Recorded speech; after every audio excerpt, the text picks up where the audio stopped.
Vamos lá, galera, vamos pegar e vamos continuar aqui falando da hidrografia do Brasil, falando das bacias hidrográficas do Brasil, começando destacando a chamada Bacia do Nordeste. Nessa Bacia do Nordeste, você vai encontrar tantos rios perenes, rios que não secam. Esses rios perenes, esses rios que não secam dentro da Bacia do Nordeste, vão ficar principalmente na porção oeste, na porção ocidental, em áreas de grande influência da massa equatorial continental, né? Essa massa equatorial continental que traz umidade para os rios nordestinos a partir ali dessa grande quantidade de chuvas, nessa porção ocidental do Nordeste. Quando você fala dos rios temporários dentro da Bacia do Nordeste, você está falando dos rios que ficam nessa região do sertão nordestino, de clima semiárido, de áreas de estiagem, onde esses rios vão secar quando você tem o longo período sem chuva, certo? Os rios que cortam, né, o Maranhão, os rios que formam as principais bacias hidrográficas do Maranhão, fazem parte dessa bacia do Nordeste. A gente vai falar um pouquinho mais sobre esses rios do Maranhão daqui a pouco. Vamos falar agora, olha só, dessa bacia hidrográfica aqui. Vamos puxar para cá. É a bacia Tocantins,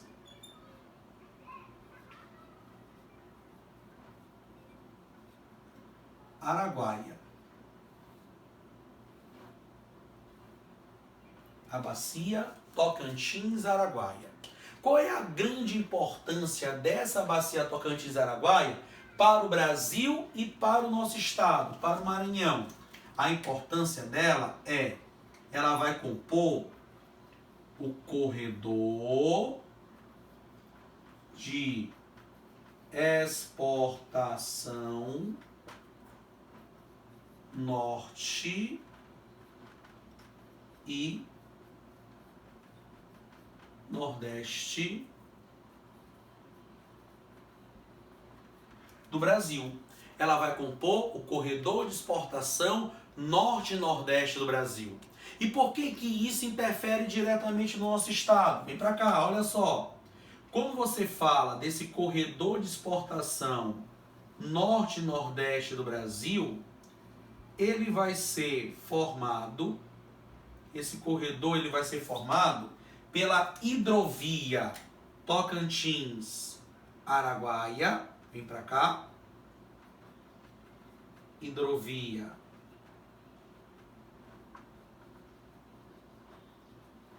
Tocantins-Araguaia, certo? Vai ser formado pela estrada de ferro Carajás e o terminal portuário que você tem dentro da área do Golfão Maranhense, na área da Baía de São Marcos. Aqui você tem um exemplo de transporte intermodal, né? Intermodalidade de transporte. Transportes conectados, hidrovias, ferrovias e terminal portuário. Além disso, você ainda tem no Rio Tocantins o sistema de abastecimento de energia elétrica. Dentro desse Rio Tocantins, você tem a usina hidrelétrica de Tucuruí e você tem também a mais recente, a usina hidrelétrica de Estreito, para abastecer esse corredor de exportação norte-nordeste do país. O que é escoado por esse corredor de exportação? Você tem o escoamento de algumas commodities brasileiras.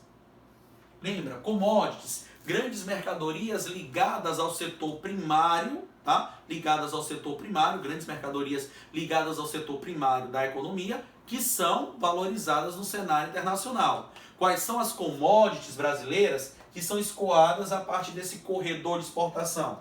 Quais são elas? Soja, milho, bauxita, e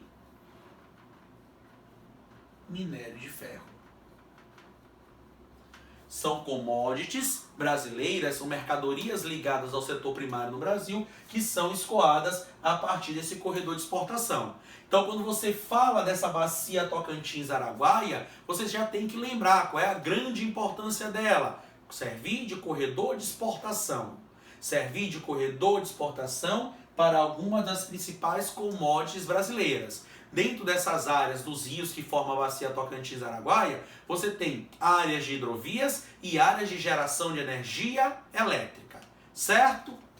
Essa área aqui da bacia do Nordeste vai merecer destaque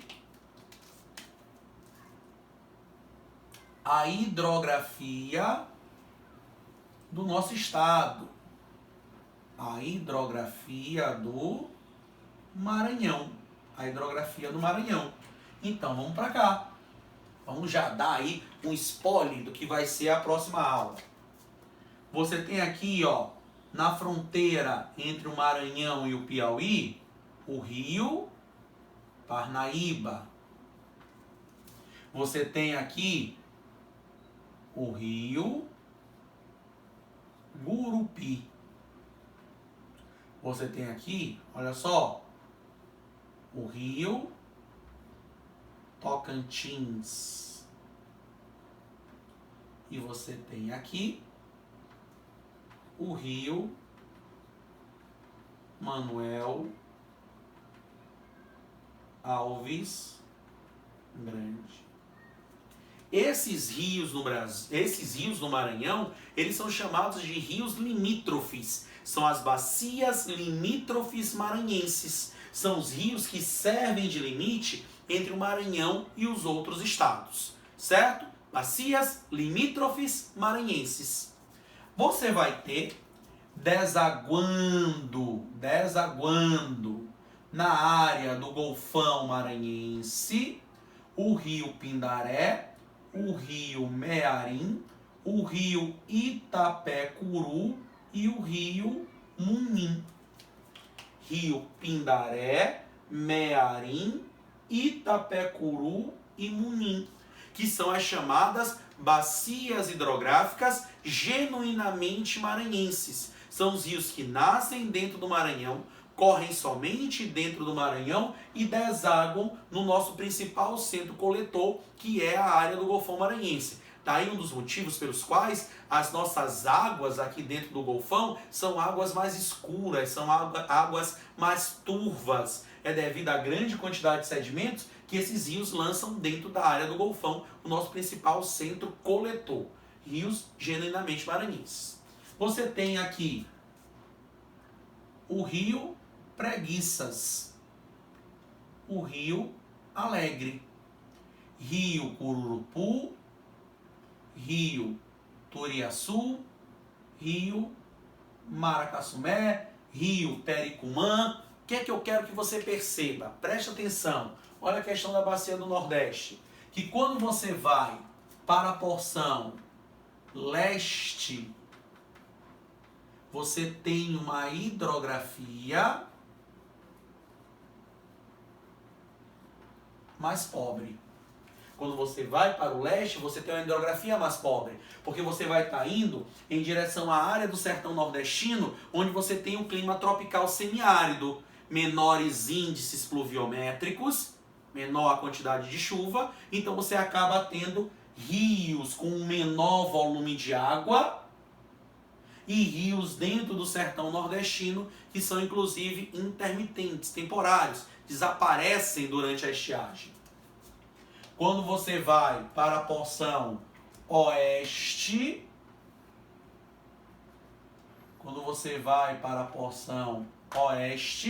você já vai ter uma hidrografia mais rica, porque você está indo em direção à região amazônica, a uma região de maior umidade. Os rios dentro do Maranhão, os rios que compõem essa bacia do Nordeste, vão servir para a navegação, vão servir para a pesca, vão servir para a geração de energia. Afinal de contas, as potencialidades dos rios brasileiros, elas sempre obedecem essa ótica. Você tem que lembrar que os rios no Brasil, durante muito tempo, foram os principais meios de transporte existentes dentro do nosso país. E isso vai ser modificado a partir do século XIX, com a construção das ferrovias, e a partir do século XX, com a implantação e consolidação do rodoviarismo. Mas não esqueçam, nós temos um grande potencial hidroviário no país. Só que esse potencial hidroviário, ele é subaproveitado.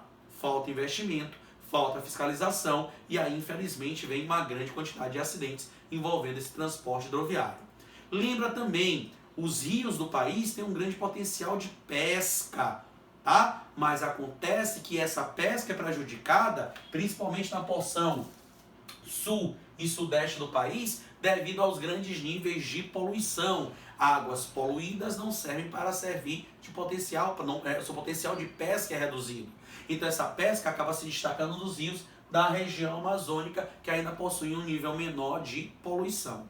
E acaba então sobrando para os rios brasileiros serem utilizados principalmente para a geração de energia. Afinal de contas, são rios perenes, não secam, caudalosos, com um grande volume de água, água que vem principalmente da chuva, olha a questão do regime pluvial, e rios que correm em trechos de planaltos, várias quedas d'água, o ambiente ideal para o surgimento aí, para a construção dessas usinas hidrelétricas. Não esquece, a grande problemática dos rios no Brasil, além da poluição, é o assoreamento, desmatamento das matas ciliares que vão provocar o assoreamento. Os rios vão ficar entupidos, cheios de sedimentos, e isso vai prejudicar navegação, pesca e geração de energia, tá bom? Você tem dentro do Brasil inúmeros acordos ambientais de proteção de matas ciliares e de cursos fluviais, né, de cursos de água dos rios. Isso está previsto no nosso Código Florestal, isso está previsto no nosso Código Ambiental. Mas, infelizmente, isso não vem sendo cumprido, tá bom? Beijo grande, fiquem com Deus, tá? E na próxima aula a gente vai detalhar um pouquinho mais somente sobre a hidrografia do Maranhão. Se você perceber, turma, nós estamos fechando, tá, a questão dos tópicos da geografia física. Nós falamos de clima, nós falamos de vegetação, nós estamos falando de hidrografia, relevo e solo. O Saulo vai estar trabalhando com vocês. Dessa forma, nós estamos fechando a geografia física, para que nós possamos seguir para os aspectos populacionais, né? População do Brasil, urbanização do Brasil, industrialização do Brasil, agricultura e pecuária no Brasil, tá bom? Beijo grande, fiquem com Deus. Muito obrigado por sempre estarem confiando no nosso trabalho. Qualquer dúvida, nós estamos ali disponíveis lá no nosso grupo do WhatsApp, e vocês sabem que aquilo que você precisar, se não conseguir falar direto comigo, com o Saulo, com o Jimmy, o mestre Elvis, que é o nosso coordenador pedagógico da turma de Humanas, pode entrar em contato com ele, que a sua dúvida vai ser esclarecida o mais rápido possível, tá bom? No mais, meu carinho, meu afeto, meu respeito a cada um de vocês, hoje, amanhã e sempre. Beijo grande. Tchau. A gente se vê. Fui.